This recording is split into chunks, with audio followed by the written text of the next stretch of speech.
So now I'm going to discuss some miscellaneous metabolic tests. We have phenylalanine here, and phenylalanine comes on a slant. Phenylalanine is going to look for phenylalanine deamination. So phenylalanine is a pretty large amino acid, and we're trying to determine if the bacterium has the ability to use phenylalanine as a nutrient source. And since it's a large amino acid, it requires special enzymes to be able to use it for a nutrient source. So we're going to inoculate this slant, and afterwards we're going to put some ferric chloride on it, and if there is a dark green or gray color change, then we know it's a positive result. PR, so Phenol Red, that's what PR stands for.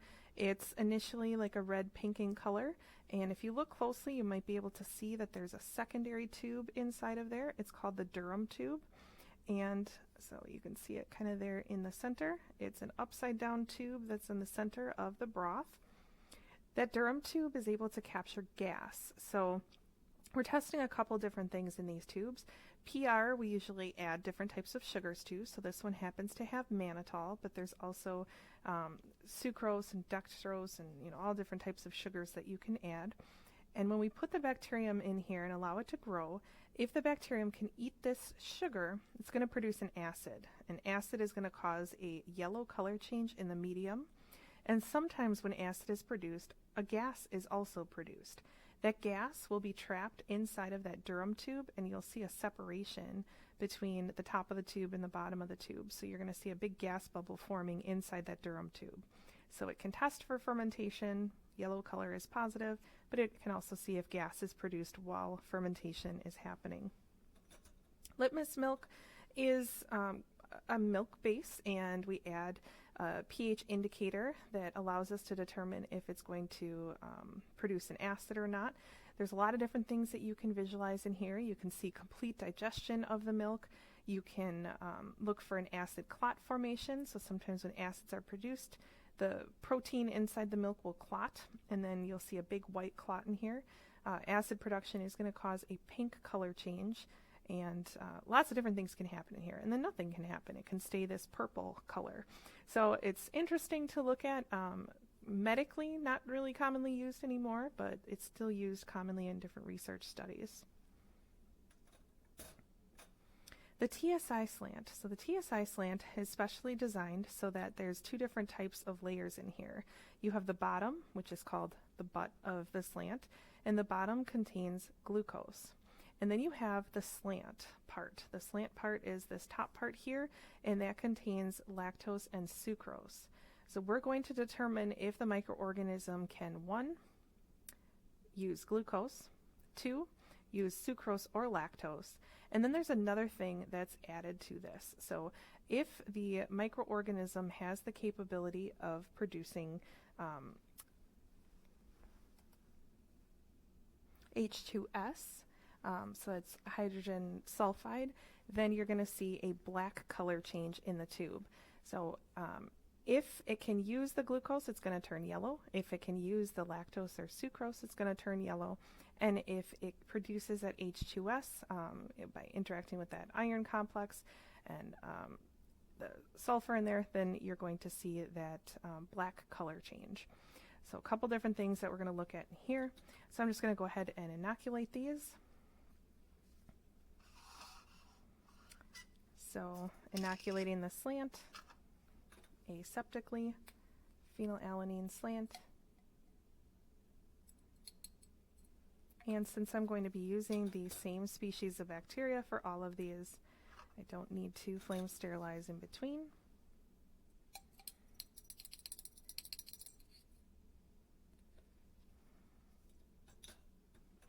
And when you inoculate media like this, they say to go from the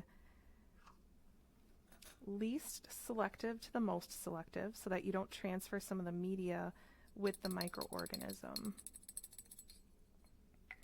So I have inoculated those 3 with my loop, and now I'm done with my loop. Now the slant is going to be inoculated with a needle.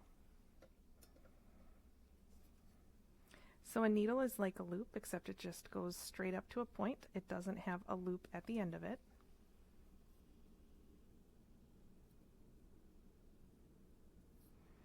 So when I obtain some bacteria,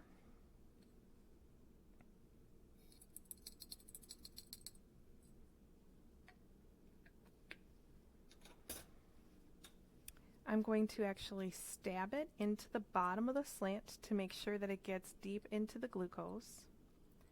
And then when I pull it out, I'm going to pull it up slowly so that I can then streak the slant with the end of the needle. Those are going to get incubated, and then we'll review the results.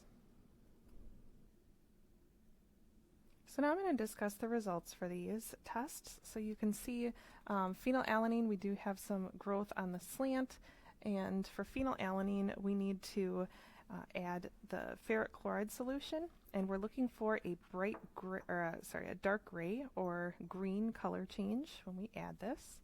So I'm going to take the cap off. I'm going to add some drops of ferric chloride.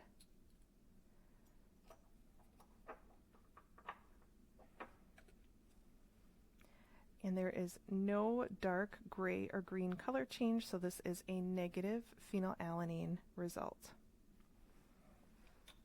The next one is the PR broths, or the Phenol Red broths. So if the microorganism is able to utilize the sugar in the tube, it's going to produce an acid, and that acid is going to cause a yellow color change in the medium. So here is our inoculated tube, and you can see that an acid was produced because it turned yellow. And here is our uninoculated tube. You can see the difference. Red is negative and yellow is positive. So here are the different colors. So uninoculated, and then this one was inoculated. When we look at our litmus milk can have lots of different reactions. You can see like a brown color, you can see complete digestion, you can see white where there's an acid clot that's produced. A small amount of acid production would be a pink color, and then a base produced or no growth would indicate a purple color. So here you can see our litmus milk broth grew, and it's kind of hard to tell, but there is a little bit of pink toward the top of that compared to our uninoculated tube. So uninoculated is pretty dark purple, and then you might be able to tell the little pink color toward the top. So this had a small amount of acid production in this tube.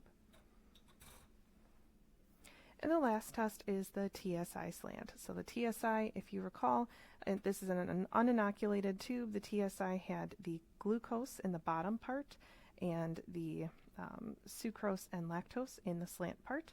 And then it did have an indicator for hydrogen sulfide production. And you can see this is our result here.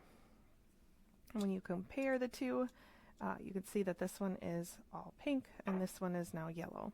So how you would record this is the bottom over the top. So the bottom has turned yellow, so an acid was produced, so we give it the letter A. The top also turned yellow, so that's an acid was produced, and we also give it an A. So this is A over A, and this is not any other production of hydrogen sulfide or anything like that, so it's just A over A. Sometimes you record gas if there was separation from the slant away from the bottom of the tube, but we don't see that. It's just flush up against the tube still. So our final result for this tube is A over A.